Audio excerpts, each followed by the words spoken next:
sampun.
Praptan heni ra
kang terang lawan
Siwa Mandaraka wonten dawuh menapa Jengandika ngaturaken sungkem saha pangabekti kula rining panjenengan pinangka sesepuh kalebet parampara ing praja Mataram kula tampi dawah sami-sami injih Panembahan pramila ingkang saking menika nggih rening kathah sedaya para pangembating praja ingkang sami sibuk kula aturi nyekecakaken lenggahipun langkung rumiyin kados mboten kirang prayogi Panembahan diajeng garwanipun Kakang apa inggih kula Kang Mas Panembahan padha basuki sliramu ngadhep punang kersansun pangestu dalem widodo sowan kula Sungkem pangabekti kula konjuk Kang Mas Panembahan. Yo ndak tampa ora luwih puja pangestuning sun wae jeneng sira tampa wong ayu. Ngestakaken dawuh. Mugi ndadosna daya kegiatan salaminipun kula nderek sowa wonten ngersa dalem Kang Mas Panembahan. Diajeng. Inggih, Kula kula Kakang bakal mundhut priksa marang Kang Slirap. Kepriye nggonmu nindakake kewajiban kaya adat lan sabeni pun Kakang kepengin mangerteni wong ayu. lepat nyuwun pangapunten Kang Mas Panembahan. Iya. Sedaya pakaryan kula sampun kula tindakaken. Para kenya sampun kula wulang-wuruk. Mboten anguciwani sawanci-wanci panjenengan dalem badhe niti pirsa, menawi badhe dahar, badhe ngunjuk ugi busana sampun semadya Kang Mas Pan. Yo. Rumangsa mumpuk bonggong lang marem penggalihku wong ayu. Diajeng. Inggih Kang Mas. Rening kabeh para pangembating praja ing Mentaram ndak timbali. Mbok menawa ana duna dongkap lan tumpang suh sliramu ndak parake melu cawe-cawe wong ayu. Inggih. Sendika ngestakaken dawuh Kang Mas. Singosari. Kanthi karaharjan sliramu ngadhep ana ngarsanipun. Angsal pengatinipun Ramon dibagian. Sowan kula minangka ing karaharjan. Terus sembah dipun gonjuk. Ingsun tampa ora luwih puja pangestuning sun wae jeneng sira tampa ya Ki. Kang anggen kula mundi. Singosari. Rining sliramu jejering satriya ditulat kabeh para kawula ing Mataram. Kiblat pawasamu kudu sing jembar. Ngudi kawruh lir sembarang kawruh jalaran sliramu iku ditulodo dikiblat disemak kabeh para kawula ing Mataram.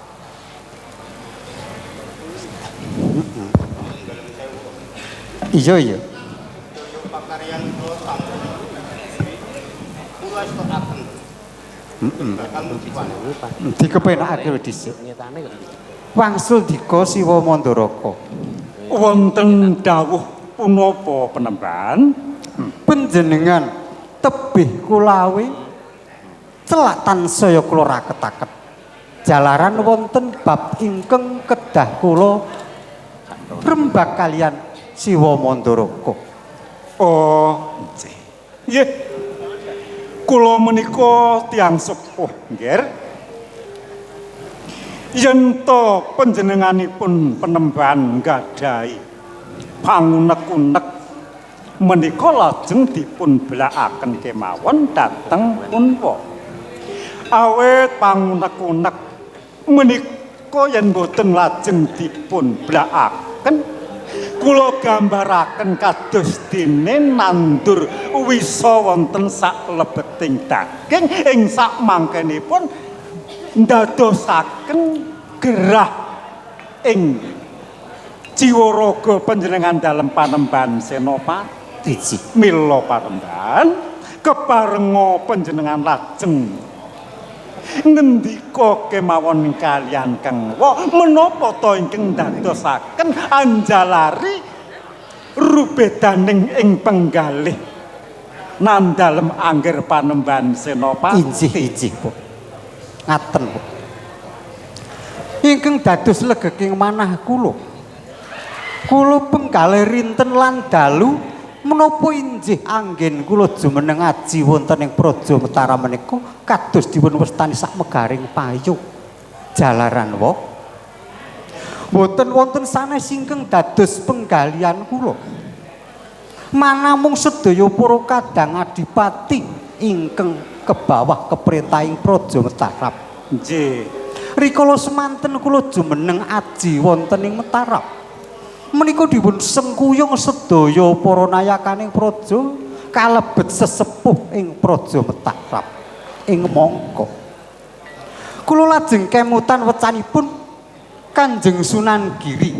Ngendikanipun Kanjeng Sunan Giri bilih praja ing Mataram ing akhir tembenipun dados punjering peperintahan ing tanah Jawi.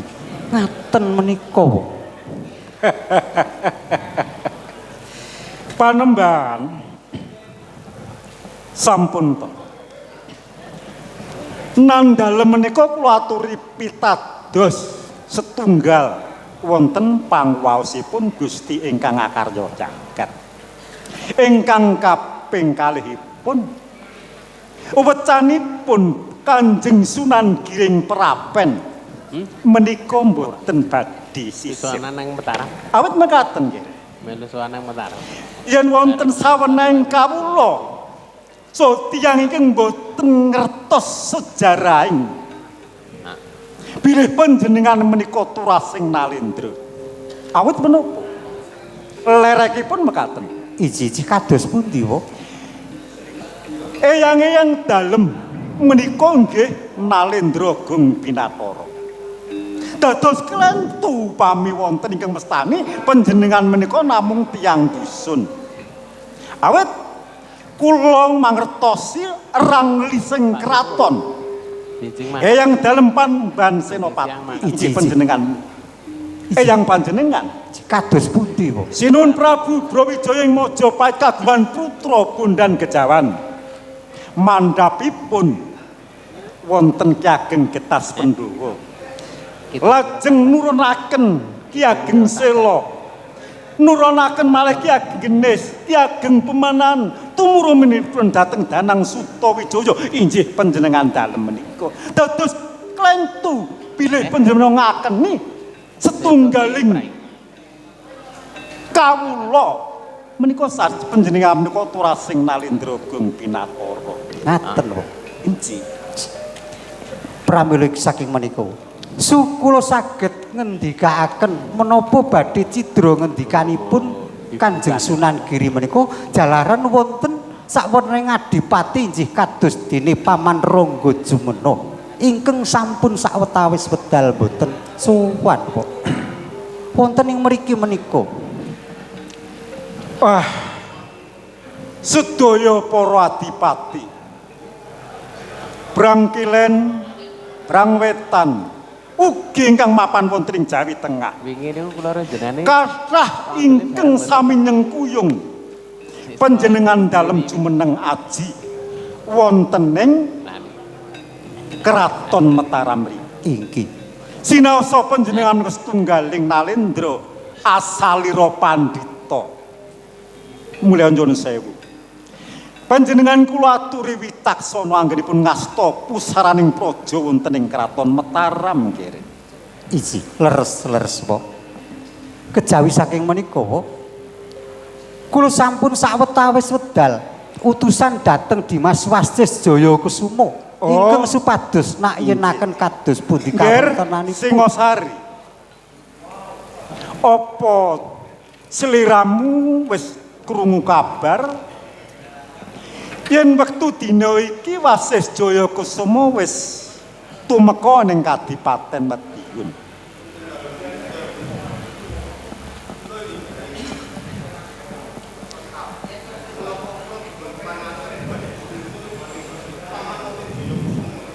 Singosari.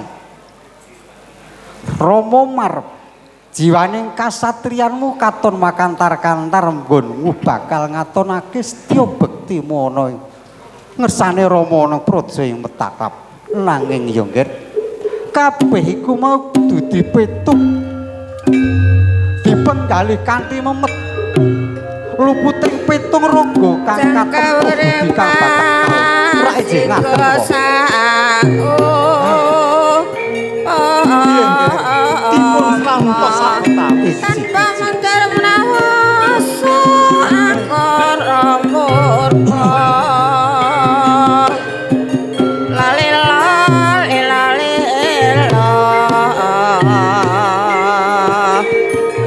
ya mas manis tanpa mundur menawaso angkor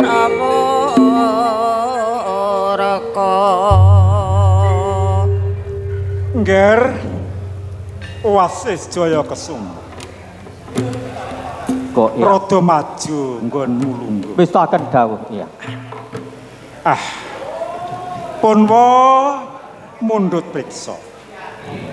Gandeng jeneng para rikala dina kang kepengker dinuta dening Panembahan Senopati ya kadangmu sepo. Banjur kepiye oleh-oleh saka Kadipaten Madiun? Inggih, Eyang nyuwun pangapunten. Kula sampun saged kadhep wonten kesanipun Paman Dipati Rangga Jumena, Eyang. Oh. Lah saiki murih gamblang.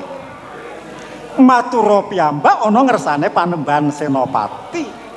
Dinen kapireng kabeh para nayaka praja kang padha sowan iki bisa wijang nggone nampa, nggih. Wis saged dawuh, Iya. Eyang. Dimas Wasis Jayakusuma. Nuwun paring pangandika Kang. Kene rada maju kene Dimas. Wis akan dawuh Kang Mas. Serak terang penggaling sud. Kepriye kabul kawusanane nggon sira ingsun utus lumarap oning Madiun. Ingsun bakal ngerti kanthi saktenane kepiye Dimas. Matur ana ngarsane ingsun kanthi cetha aja nganti tumpangso. Inggih Kang Mas. Namung saderengipun kula matur sungkem pangabekti kula mugi kunjuk Kang Mas. Iya. Ingsun tampa ora luwih puja pangestu ningsun wae ditampani Dimas. Wis akan dawuh sangeting pamundi kula mugi ndadosna jimat Kang Mas. Sambet kalian jejiban kula Kang Mas. Nalika semanten Kang Mas Panembahan Senopati utusan kula supados kula nayenaken wonten ing Kadipaten Madiun. Kula sampun saged ngadhep wonten sanipun Paman Dipati Rangga Jumena. Bisa sapejagong izin padha izin marang Paman Rangga Jumena ngono Dimas. Mila mekaten Kang Mas. Sak banjure Dimas. Namung tadah deduka Kang Mas. Pramila leres unjuk aturipun sedaya prajurit sandi menika Kang Mas. Bilih Paman Dipati Rangga Jumena saestu badhe wangi kalian pangos dalem Kang Mas. Bakal wani marang panguwasan ingsun. Mila makaten Mas. Nanging ingsun percaya marang jeneng sira rene jeneng sira ingsun paringi purba lan wasesa. Nalika semanten Kang Mas. Kula ngadhep wonten sanipun Paman Dipati Rangga Jumena. Paman Dipati Rangga Jumena sampun ngawontenaken pisunan agung. Dipun adhep sedaya para dipating Brangwetan sami pisunan agung wonten ing Pendhapi Agung Kadipaten Madiun menika. Nalika semanten kula matur awit awat ngemban dawuh dalem Kang Mas Panembahan Senopati. Supados derekaken Paman Dipati Rangga Jumena. Sowan ngesanipun Paman Kang Mas Dipati Kang Mas Panembahan Senopati. Namung dereng kemawon Paman Dipati Rangga Jumena caos pangsulan dumateng kula Kang Mas. Niki mener ora. Kaingkang paring pangsulan dumateng kula Kang Mas Dipati Rangga keniten Kang Mas. Sak banjure Dimas. Saengga nalika semari sawetawis dados peperangan ageng antawisipun prajurit Mataram kaliyan Ora kendeken. Kadipaten Madiun. Dadi wis ayuyan nang perang. Namung dereng kemawon antawisipun kula kalian Kang Mas Dipati Rangga keniten wonten ingkang kawon. Wonten ing paperangan wonten raipun Kanjeng Sunan Giri Kang Mas. Kanjeng Sunan Giri. Mila makaten. Banjur mengko wigati apa Dimas? Eyang Sunan Giri dikaaken. Bilih antawisipun kadang boten dipun parangaken sami pasulayan. Dalaran menika badhe ndamel rengkaing anggenipun sami kadangan. Leres nggih. Sak Menika banjure. leres. Saengga nalika semanten Kanjeng Sunan Giri ngawontenaken cangkriman ngaten Kang Mas. Banjur apa cangkrimane Dimas? Cangkrimanipun werni kalih. Wadah Ora oleh jembar. kalian isi. Namung nyuwun pangapunten Kang Mas. Karana ingkang milih rumiyin Kangmas Dipati Rangga. Rangkeniten. Isi sampun dipun pilih kalian Kangmas Dipati Rangga Keniten. Tadah beduka kula kantun pikantuk wadahipun Kangmas pramila kula sumanggaaken musun Kangmas Panembahan Senopati. Dadi sliramu kari komanang wadahe ngono Dimas. Mila makaten Kang. Alap-alap apa dene kuwi Bedrit Sandi. Kanjeng Bener rujuk aturit Dimas Wasis Jaya Kusuma nang ngarsaning sun ora ana kang tumpang suh. mila leres Kanjeng aturipun Kanjeng Adipati Wasis Jaya Kusuma. Siwa Mandaraka. Wonten dawuh punapa Panembahan? Siwa Mandaraka sampun mangertos piyambak unjuk aturipun Dimas Wasis Jaya Kusuma. Nggih. Werdinipun cangkriman menika kekalih wadah lan isi menika menapa, Pak? Kula menika pitados dhateng pralampitanipun Kanjeng Sunan Giri.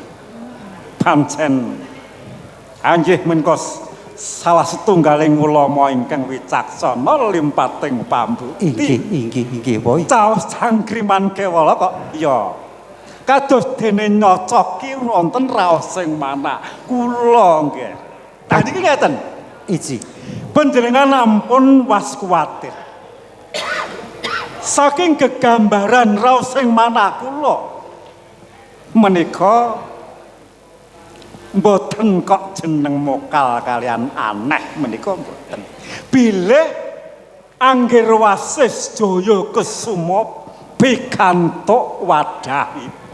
Inggih, Pak. Isinipun sampun dipun pilih kalian Dipati Pasuruan Yih Rangga Keniten. Ngaten to, Angger Wasis Jaya Kusuma. Mila makaten, Eyang. Nah, menika ngeten.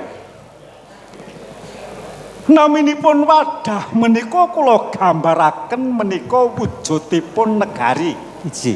Nah, Inggih, Pak. isi menika kula gambaraken menika salah setunggalipun kawula. Senajan to wonten isinipun yen boten ingkang wadah tegesipun boten ingkang suwi isi menika bibar mawet boten kanten-kantenan. Ning yen to panjenengan menika sampun kagungan wadah, sedya wadah. Wah, isi menika gampil anggenipun madosi Panembahan. Upami Siwa Mandaraka menika dipun wenangaken milih kekalih-kekalihipun menika, Pak. Lah, yen to kula nggadahi pamrayogi. Wadah kalian isi. Panembahan Senopati kedah nggadahi gagasan. Yen ngono kudune antarane wadah kalian isi menika kedah dipun tunggalaken. Manunggal dados tunggal ngaten. Mados tunggal. Yen ngaten wong pareng nyuwun pamit mangke.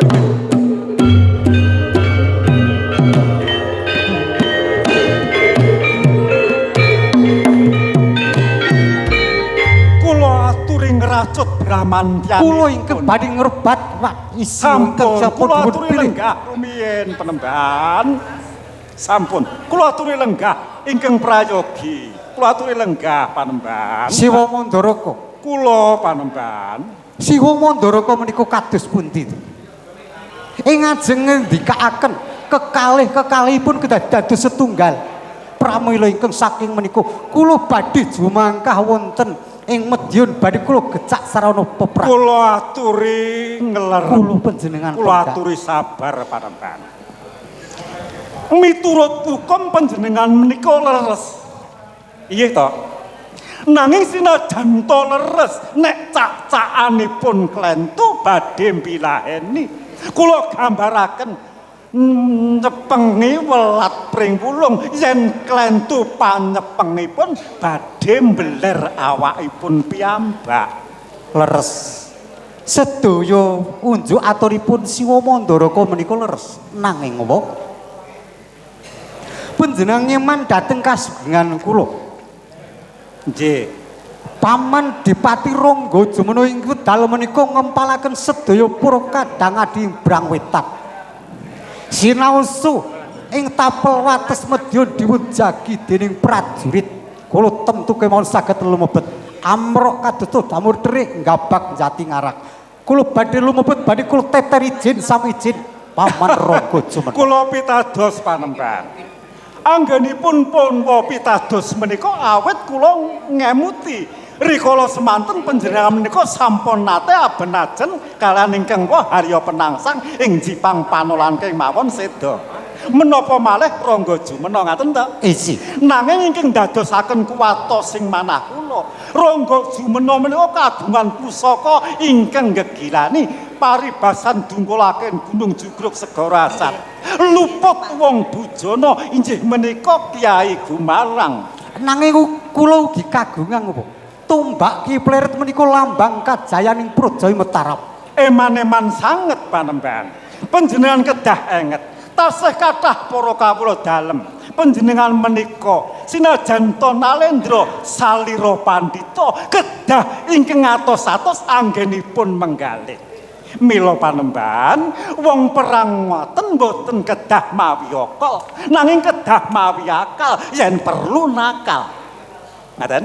Lajeng caranipun wong Nah, wonten keparingipun ing wekdal dinten punika kula badhe nyuwun ngampil garwa dalem Nyai Adisara menika senopati ingkang badhe hamungkasi karya bedhaing kraton Madyan manunggalaken sedaya para kawula sami badhe nderek kedaulataning rakyat ing wonten ing negari Mataram menika panembahan. Siwa Mandaraka.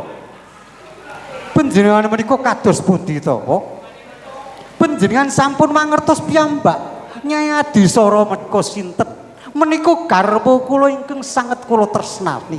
Persasat gegantilaning manah kula badhe dipun lebetaken wonten kandhanging macan galak. Menika kados pundi, Nyuwun sewu panembahan, kula menika sampun tiyang sepuh. Sampun nggadahi pamawas, sampun to.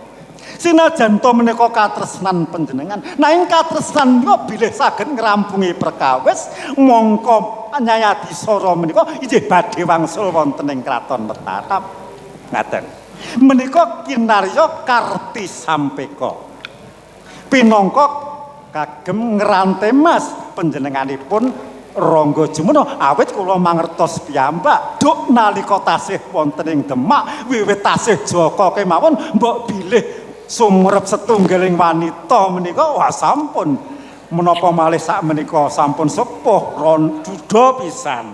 Menika sampun to kula aturi manut dhateng ranjing ngaten to Kanjeng Ratu. Siwa Mandaraka Kang Mas. Kula dahar unjuk atur pun Siwa Mandaraka kalcak pramila iki saking menika. Diajeng Kula Kang Mas. Timbalono Nyai Adisara nang Sariksa. Nggih. Sendika Kang Mas. Kula manget.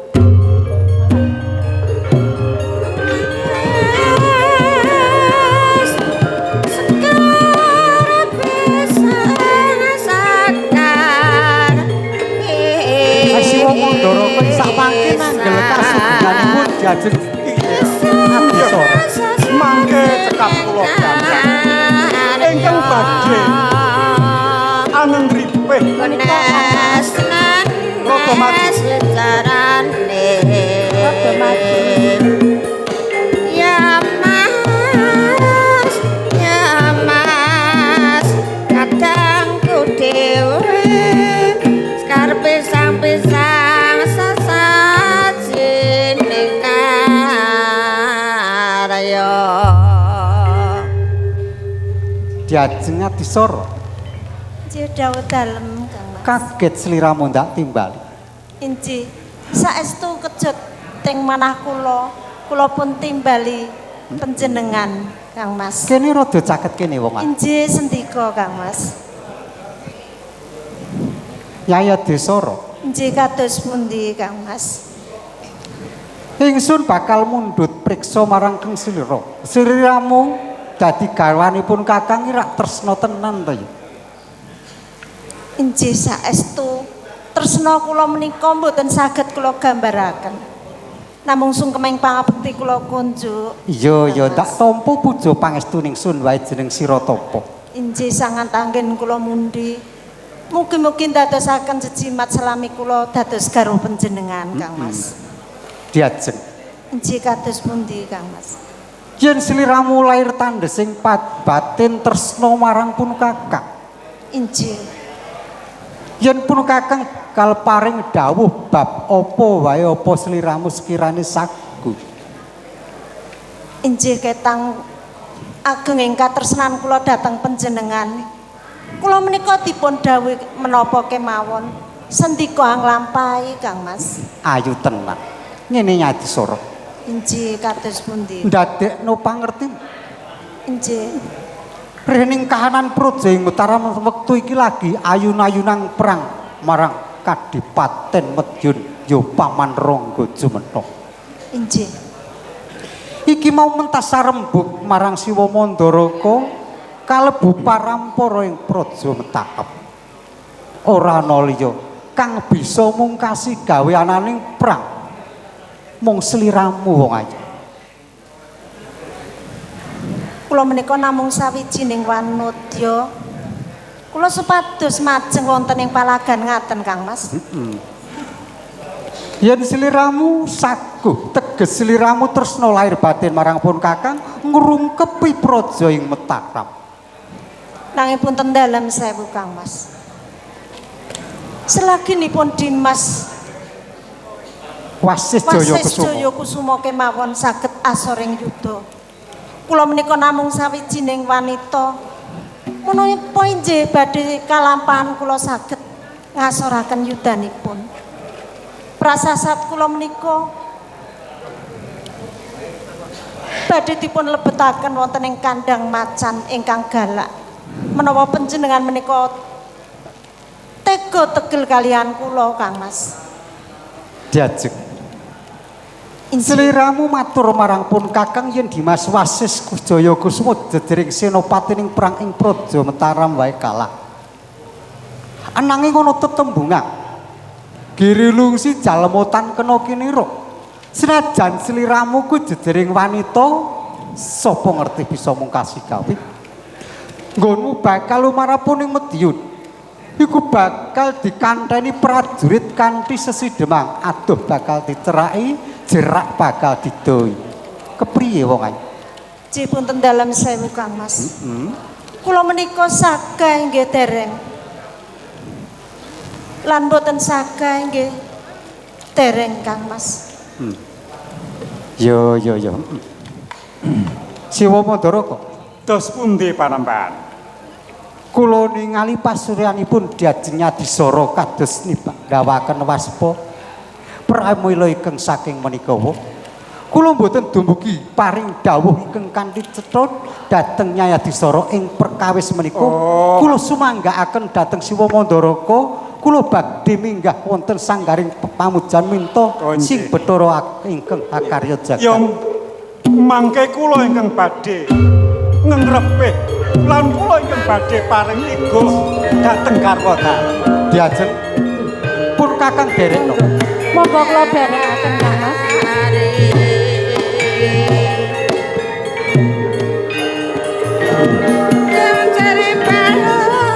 Rada maju.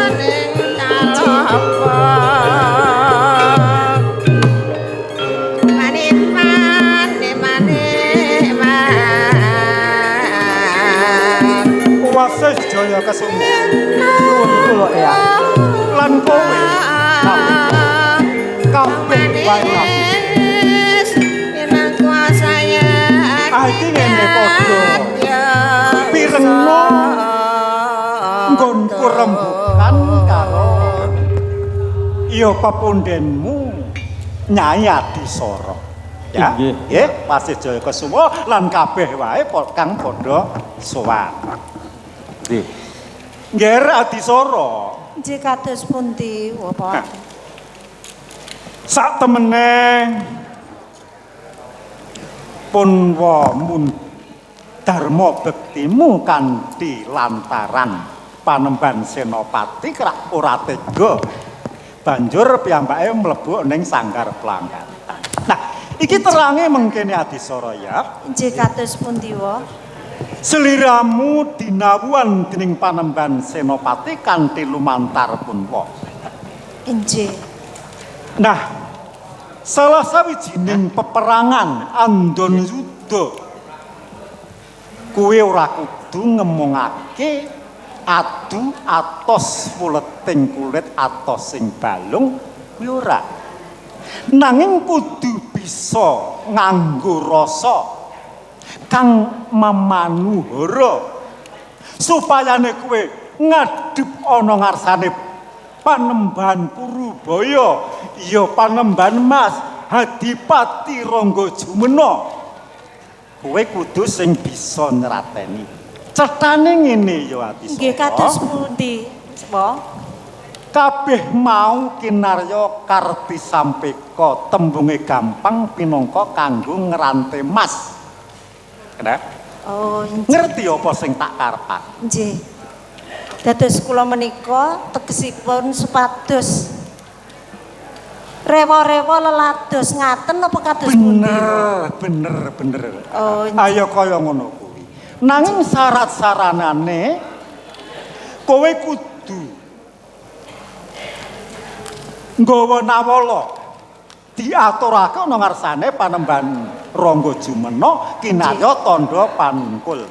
Kuwi ingkang kaping 1. Oh, nggih. Sing kapindhone kowe kudu ncidhuk banyu sendang diwadahi bokor kencana isine sekar setaman kanggo mijiki ampian dalem ya pepadane Panembahan Rangga Jumena ning ya ming pesene pun wong ngene aja kesenengen leh munung rijike ya ming tekan nggon polok wae aja munggah-munggah Inggih wa. engko nek nganti nyenggol jarek piye ya Nggih. kabeh mau dieling-eling ha Mangke saumpaminipun Kanjeng Panembahan Rangga Jumena menika saestu badhe remen dhateng kula dus pundi wa menika?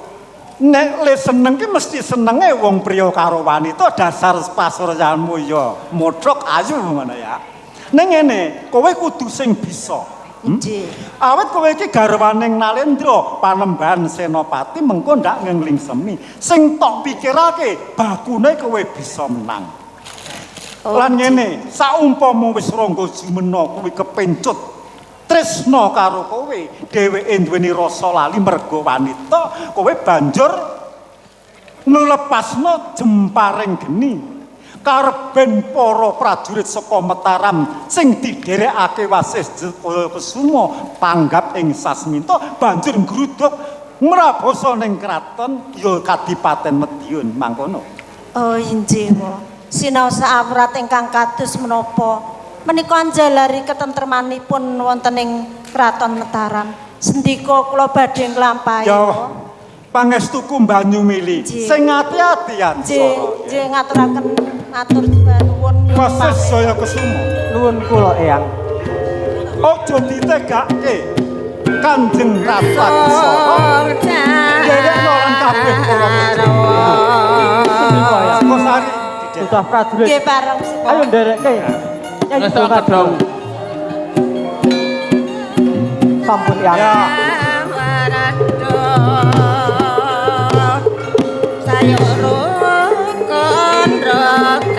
Jagat wasik saning jal.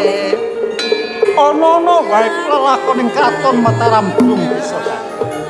Ya muga-muga tak suwunake nang ngarsaning dhewe. Gusti kang ngarep jagat, muga-muga Kraton Mataram biya kencar-kencar saklawase. Nggih, Adisara, pun wa memanui apa kang dadi laku.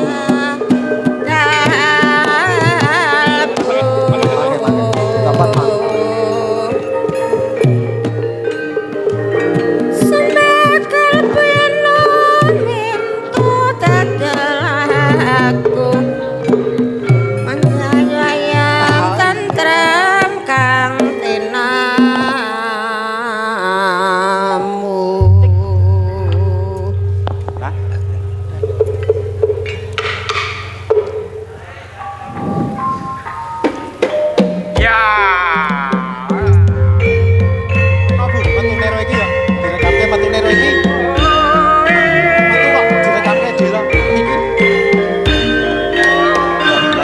Mangke kula tesih mangke. Kene yo. Kene pokoke.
kaya sukun sangat kekeluar kaya prakon karo kanca.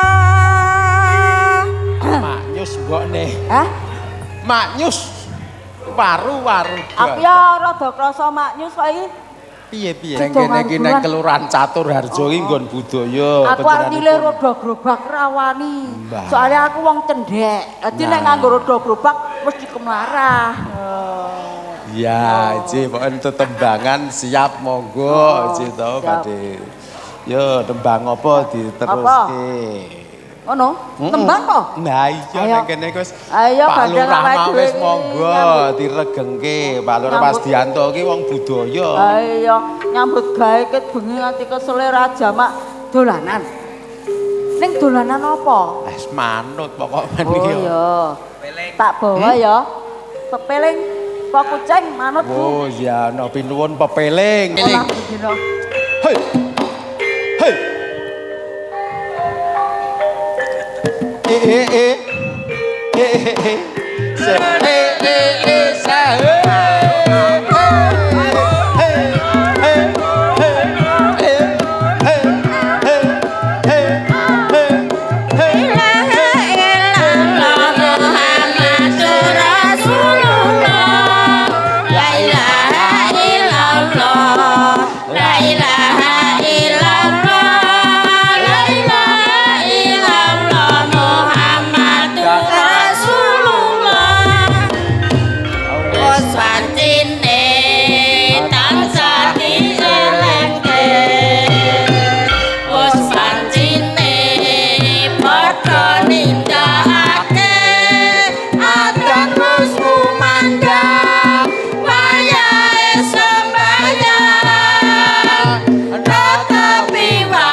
Aku meng seneng le.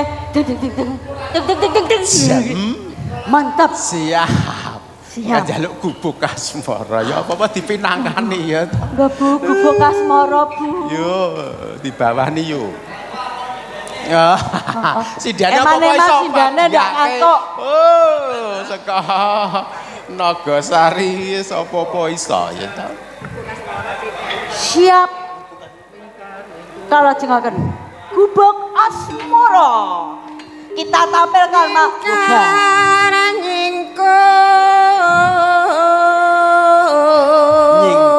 Nyingkur. Sok nyingkur ta ora. Wis ana ibu waranggonane pepak. Selajang ngantuk.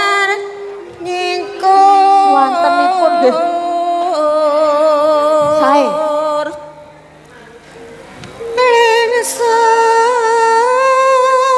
Mak nyus. Yen ke mutaran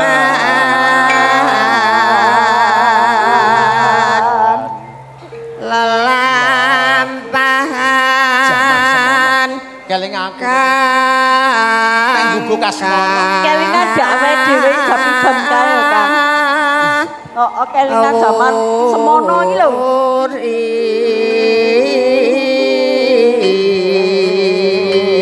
Apa? Tresna tulus najaning Oh ya, lesok jok. Masuki batas. Suki di batas jih, matur nuwun.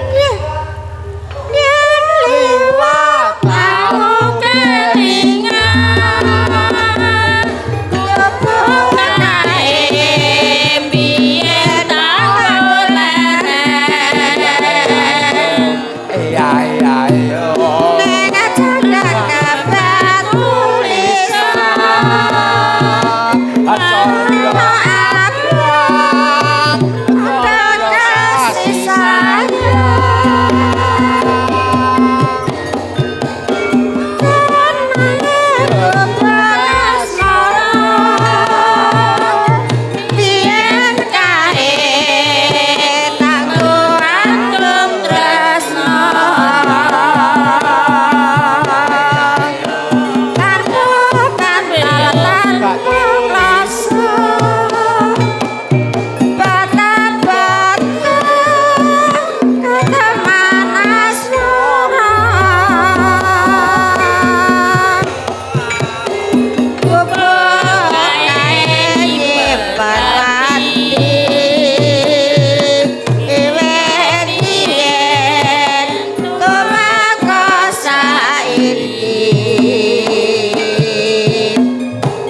menawa wonten pamundutan saking pun Pak Sukidi, Otukidi saking wates menika nyuwun nganu Bu, gugur gunung.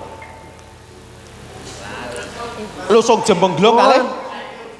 Lesung Jemengglung menika Bu. Lesung Jemengglung. Lesung Jemengglung karo gugur gunung wis akeh banget. Lesung Jemengglung. Kalih gugur gunung.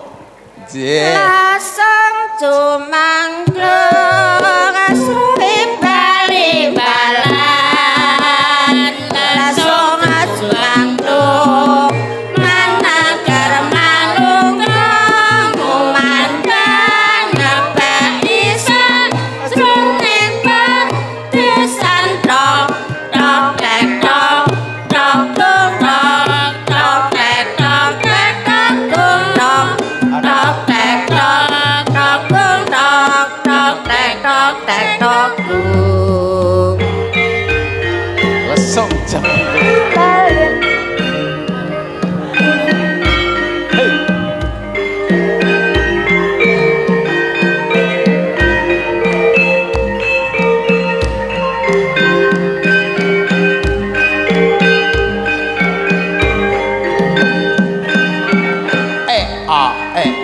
Lesung.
Lesung Jemengglung lajengipun gugur gunung Bu menika 50 ya rong lagu. Menika panyuwunan Lesung Jemengglung sampun kapiyarsa. Makarya padha makarya ayo yo.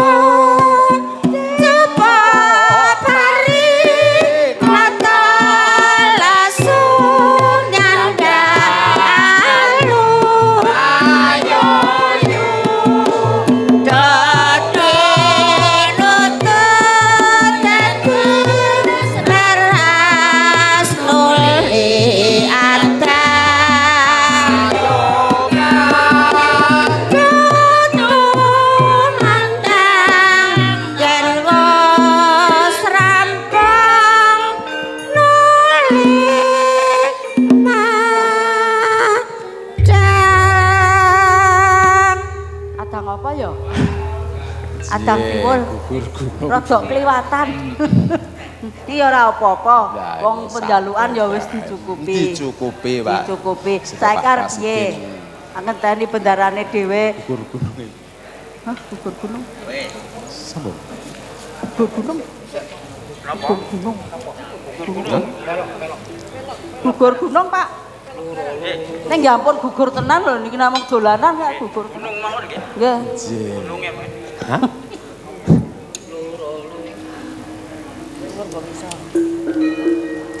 Nggih, Pak. Saliti. Hei. Bergunung. Hei.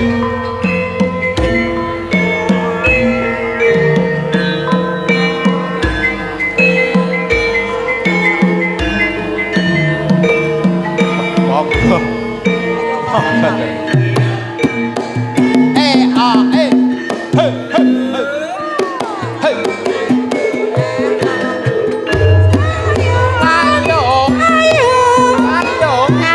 ayo, ayo,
Biyung.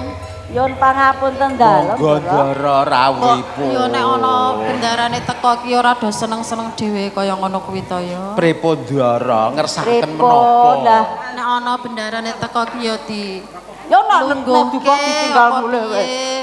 Nek duka ora tinggal. mau bojong senenge dhewe-dhewe ngono kuwi. Lah kula kala wingi kur nyambut damel, mbok telas-telas gek rega dilungguhke rawuhe paman. Dilungguhke. Kowe ngeyel kok kowe kon lungguhke ora gelem kok. Monggo Ndara. Monggo katuran lenggah Ndara. Ora kuwi paman sing tak karep. Pripun Ndara ayu. Ya dihormati apa piye? Oh dihormati kowe ben ra tau ya to. Hormati niki Ndara. Biyung ora Tahu sekolah sing to. tak karepke iki biyung paman. Ya diajeni apa piye? Nak kaya ngene iki piro? Diajeni piro? Maju Ndara. Kaya ngene iki. Ora kuwi paman. Semanten iki pinten Pak? Kinten-kinten. Monggo nak nang pengisir kok mung karo belah ya.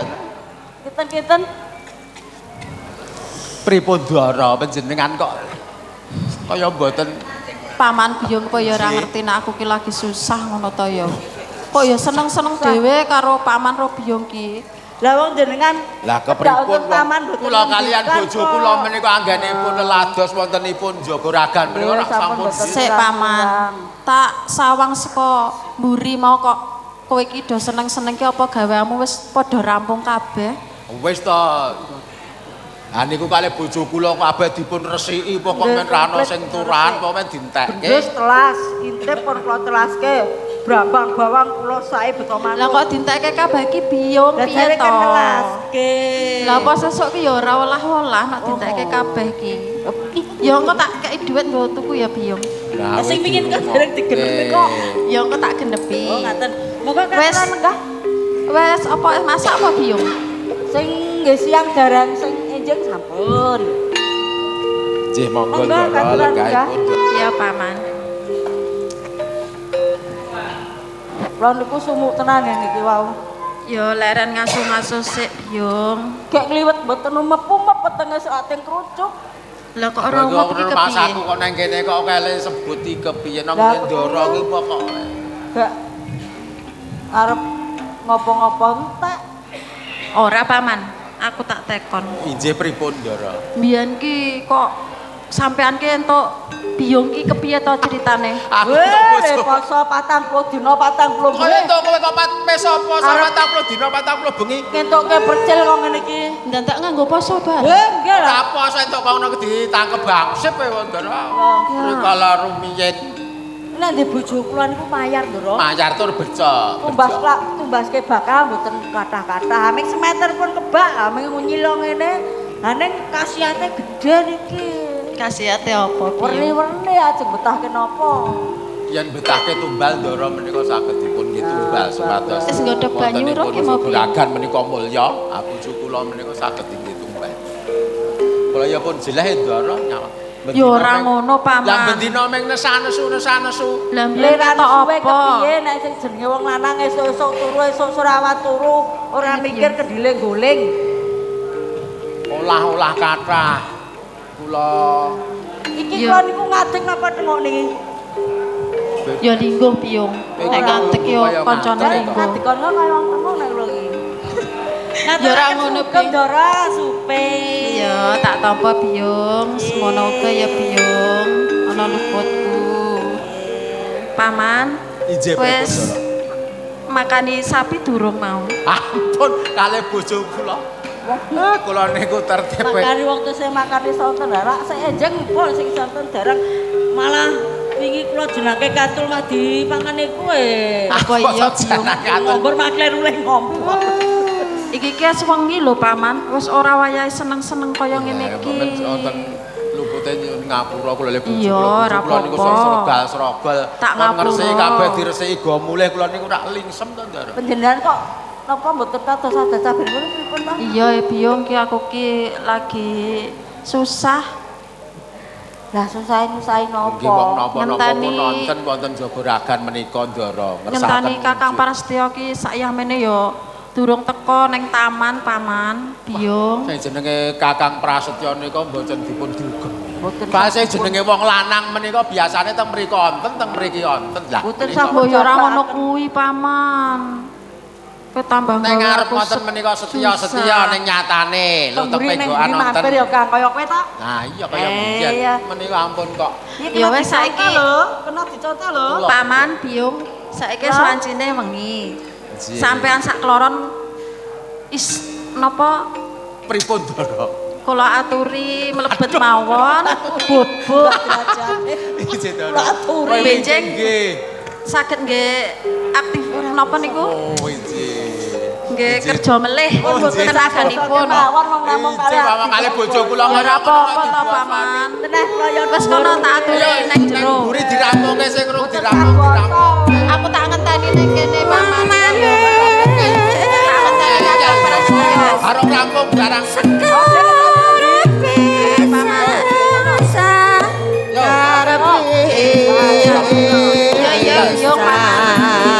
Bareng Dara.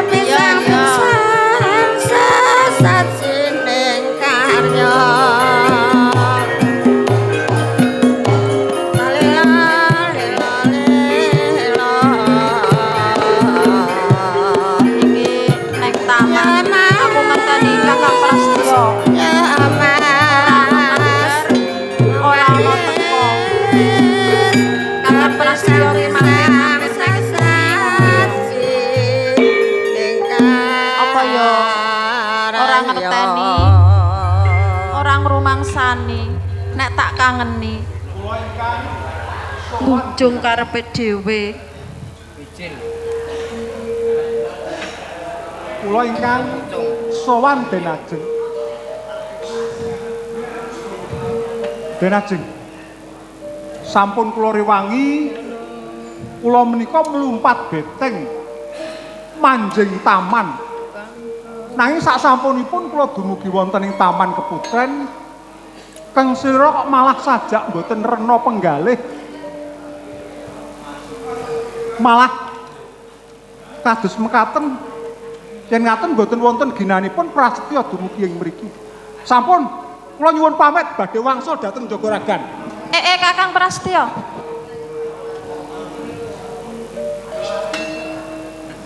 Dos pundi panjenengan? Kudune iki sing nesu ki dudu sampeyan, Kakang. Sing nesu ki kudune aku. Lah wong aku sing tok belenjani to, Kakang. Kula namung matur menapa wontenipun. Iya, bener, Kakang. Wonten mriki kok panjenengan sajakipun mboten rena lajeng kula dipun singkur mboten dipun parengaken sajakipun menapa getun geduwung. Lah sapa Denajeng Sekarniti menika sambet tresna dhateng kula mekaten. Lah sapa wonge ora nesu to, Kakang? Aku ki nimbali sampean tabuh 10. Anjir.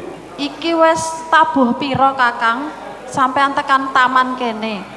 Nyuwun sewu Denajeng. Denajeng Sekarniti menika rak mesthenipun priksa to. Kula mlebet wonten ing taman menika rak kula kedah nglimpekaken dhateng sedaya para prajurit ing sami jagi. Dhateng prajurit ing sami tumbuk kemit. Yen kula kirang pengatos-atosipun, kirang bejanipun kula badhe kadenangan dhateng prajurit ing sami jagi, kula kecepeng mangkeh kadenangan sambet tresna kula kalian Kang Slira Denajeng. Lah ya, aku ngerti Kakang kabeh kuwi mau. Nanging nyatane kok sampean ora kena ngopo-opo ta, Kakang? Ndi? Ora ana sing tatus. Rahayu mboten menapa-menapa Denajeng. Anggen kula mlumpat nggih. Saking inggilipun lajeng kula ngatos-atos mboten wonten rubeda menapa-menapa rahayunipun. Oh ya ora merga sampean mampir-mampir apa neng kono duwe wanita liya apa, Kakang? Panjenengan nika dos pundi to Denajeng? Kok kagungan panyokra bawa ing awon dhateng kula. Kula menika sampun gadahi katresnan dhateng Denajeng Sekarniti. Tenan kuwi, Kakang. Ing atasipun kula menika namung sak anak warok. Kang Slira putra bupati. Mongko mung ayu. Lah kok badhe kula gadahi wanita sanesipun Den Ajeng kok eman-eman banget to Den Ajeng. Ora sah bola-bali sampean ngomong ya Kakang. Nggih. Perkawis Rama, mengko aku sing tanggung jawab Kakang. Oh, ngaten. Wah, yen ngaten panjenengan anggenipun ngrungkepi nglabi tresna menika lair tandesing bakti. Saiki ngene wae Kakang. Kados pundi? Perkawis sing kuwi mau dilalekke wae. Aku kepengin tok rengeng-rengengke kaya adat sabene kae lho Kakang. Keng Slira menika angger-angger cecaketan kados mekaten wontenipun namung kados mekaten. Lah ya arep kepiye meneh to Kakang?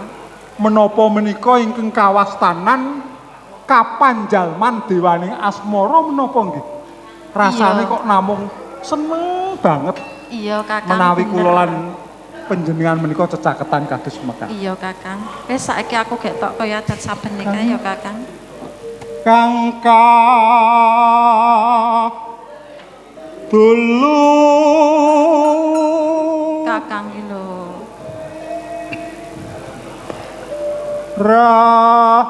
roncan melati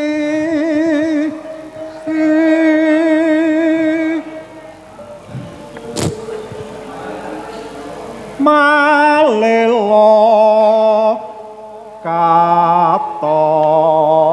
katonton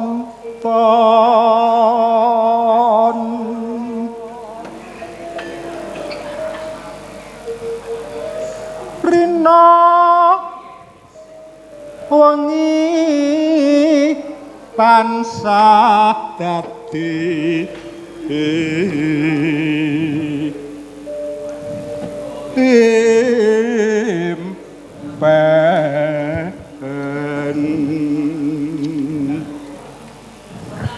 Dadi seneng atiku Kakang. semanten ugi kula Krungu swaramu. Tentrem neng ati rasane Kakang. tansah digo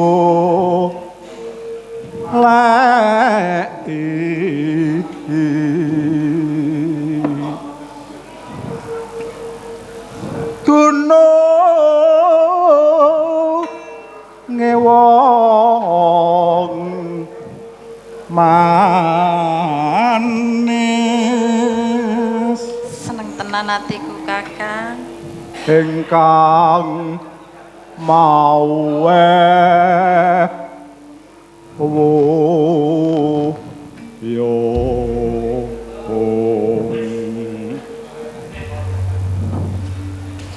duh wong ayu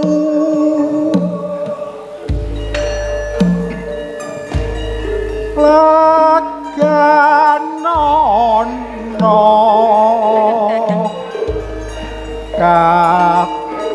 kakres nanku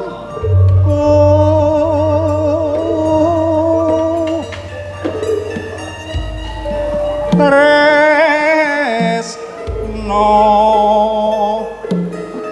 kang rimbaka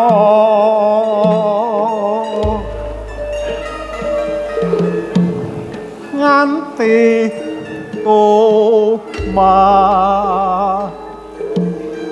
kok ing alis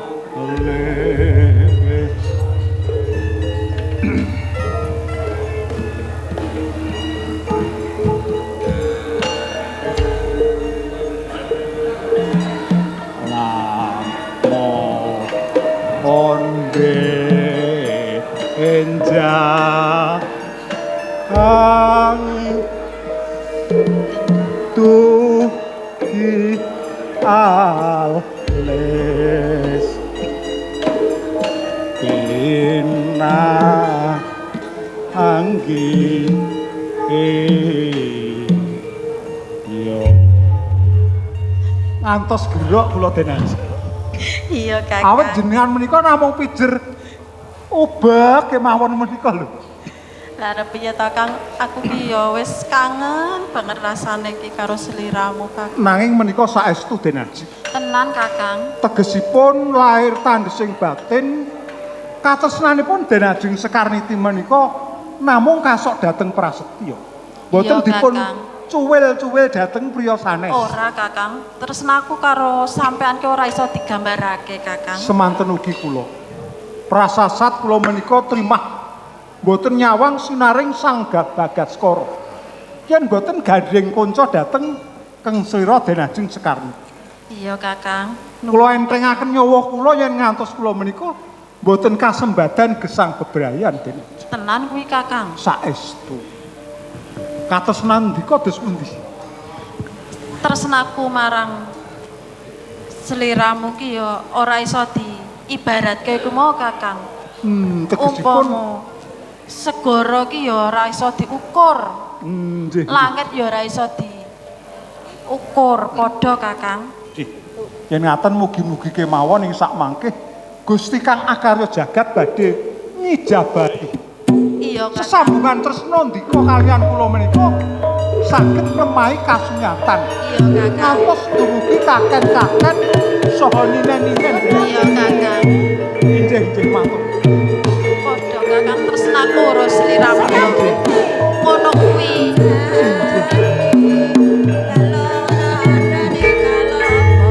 Sekarniti. Keng Ibu.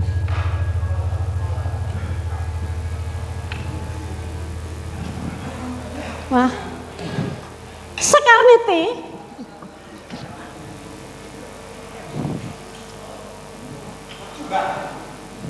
Keng Ibu menika deji. Sekarniti. Monggo Ibu. Monggo Ibu. Monggo lenggahipun Kanjeng Ibu. Menika Sekarniti. Kula Kanjeng Ibu. Dadi tumindakmu ki kaya ngono to. Ibu ki mresani kawet mau ana ing kono. Nanging suwe-suwe penggalihku kok kecut ya Sekarniti. Mresani anggonmu tumindak kaya ngono kuwi lho Sekarniti. Kula kados pripun Kanjeng Ibu? Pripun Kanjeng Ibu? Injih. Lah kok malah kaya ngono pangsulamu marang ibu. Apa kowe ora ngrumangsani nek kowe tumindak kaya ngono? Leresipun kula kados kepripun Ibu?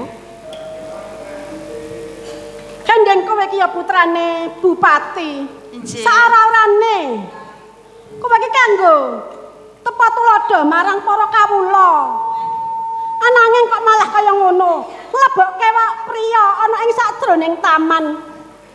Lah kula nggih sampun tresna kalian Kakang Prastya Kanjeng Ibu. Iya, tresna. Nanging carane ya ora kaya ngono kuwi. kula nyuwun papunten Gusti Putri awit menawi kula mboten dados sarjuning penggalih. Namung semantena kula kumawani lumebet wonten ing taman menika awit dipun timbali ingkang putra menika. Leres Ibu. Tok timbali. Nggih. Terus liwat ngendi?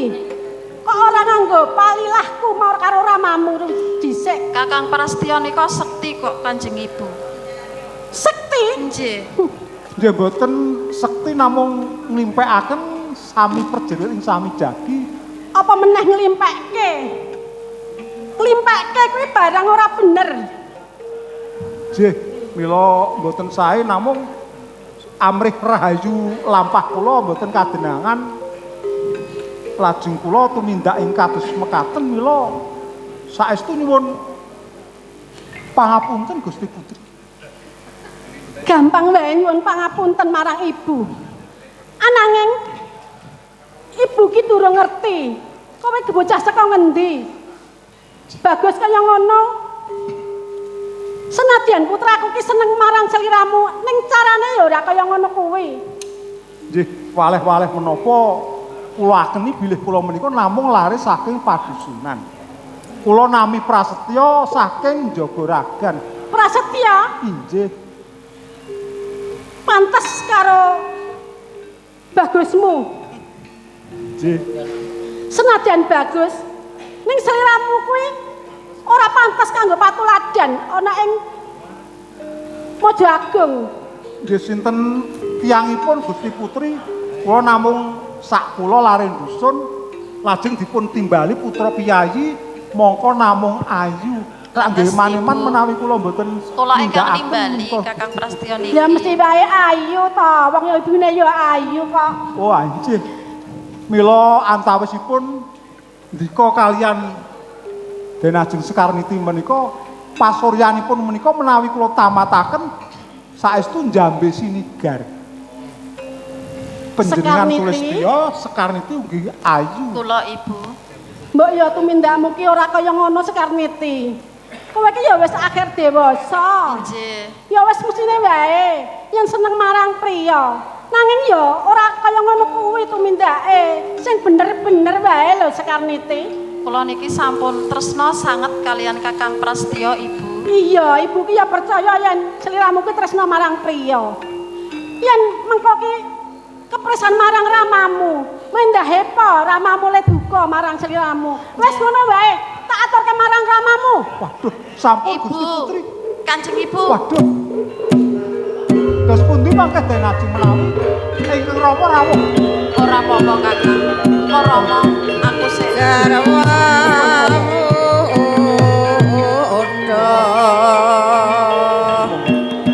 monggo Rama. Monggo Kanjeng Rama menika panjenengan ya Rama.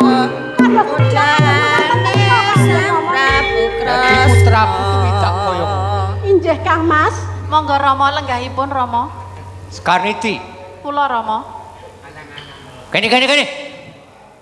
Nek ditimbali ramane ki mbok ya kek nyedak. Nggih Ibu.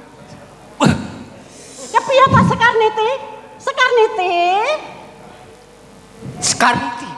Kula Rama. Kowe tak timbali. Kok malah kowe gandeng renteng-renteng karo priya? Ayo. Nyedak marang putram. Sekarniti. Marang ramamu iki lho. Kula Rama. Apa ya kaya ngono kuwi bener. Sliramu ki rak putraku sing tak gadang-gadang. Nggih Rama. Nggih. Ning jebul tumindakmu kaya ngono. Iki wayah apa? Niki po tengah wengi Rama. Kamangka Taman Mojo Agung iki taman pingitan.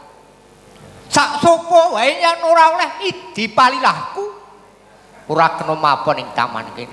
Ning kenangane apa kowe kok malah gandeng-gandeng karo priya iki? Nyun sewu Kang Mas. Piye? Menika lho Kang Mas, kula menika mresani putra panjenengan kalian kula menika kadosipun sampun sami tresnanipun Kang Mas. Wis tresna ngono apa? Injih Rama. Banjur priya iki sapa sih iki? Kowe meneng. Injih Kang Mas. Kaniti. Kula Rama. Kene.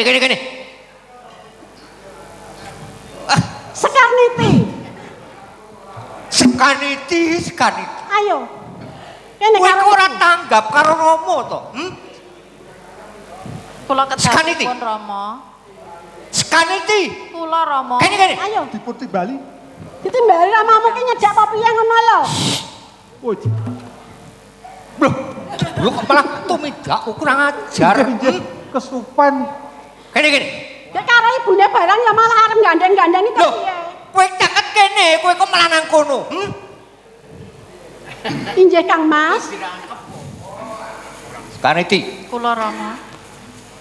Priya iki sapa? Menika Kakang Prastyo Rama. Prastyo. Nggih. Apa bener jenengmu Prastyo? Injih leres Kanjeng. Nami kula Prasetyo saking Jogaragan. Saka Jogaragan. Injih. Banjur putrane sapa? Kula anakipun Warok Jogorogo Kanjeng. Warok Jogorogo.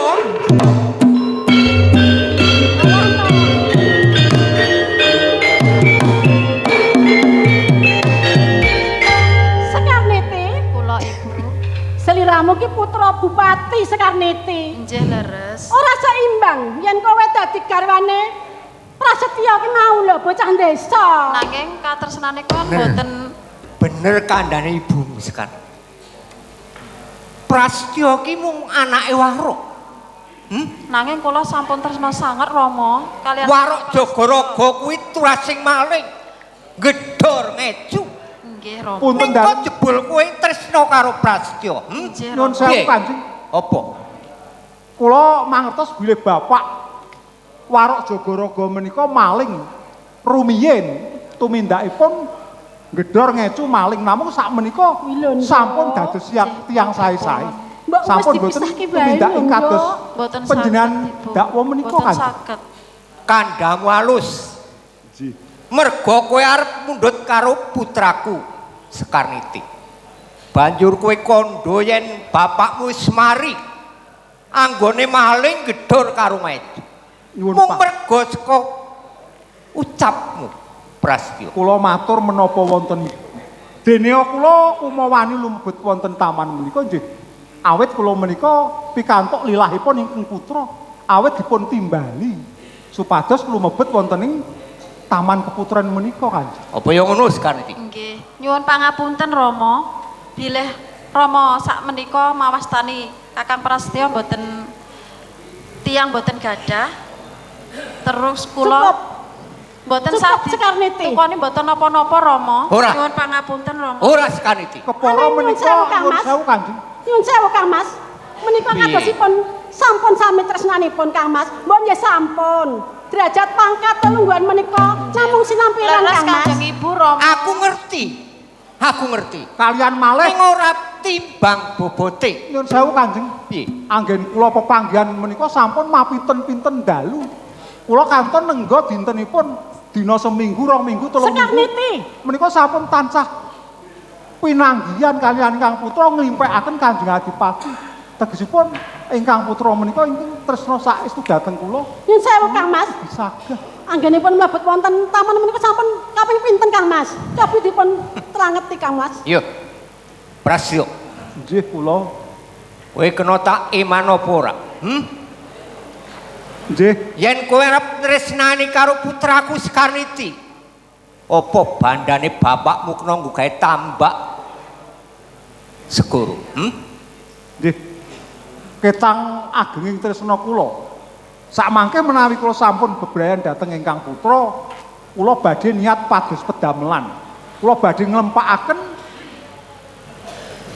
anggen kula nyambut damel menika kangge bebrayan kalian ingkang putra. Apa tenang kuwi? Saestu Gusti. Ora. Sepisan meneh. Aku kandha karo kowe. Kowe gelem semingkir saka papan kene pura, Prasetyo. Nyuwun sewu Kanjeng Adipati. Panjenengan menika jejeripun bupati. Mestrinipun nak mboten benten-bentenipun antawisipun katresnan kalian kalenggan. Mongko ingkang putra menika sampun tresna dhateng kula. Ning kok panjenengan mojokaken dhateng kula perkawis kula namung anak warok. Tegesipun panjenengan menika ngidak ajining diri kula tuwin keluarga kula. Kanjeng Adipati Prasetyo. Kula. Kowe ora kena tak jumkranane ngaris. Kowe mergo tresna karo putraku Sekarniti. Mung arep tok nggugahi pawadan. Kang Mas. Kowe wani karo aku. Kang Mas nyuwun sewu Kang Mas. Kula Kanjeng. Kula boten dados mantu panjenengan. Ora paten. Sampun pun paten. Kakang, Kakang Prasetyo.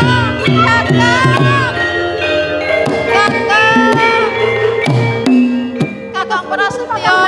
Sekarniti. Malah ngajar menika lho Kang Mas. Kanjeng Rama.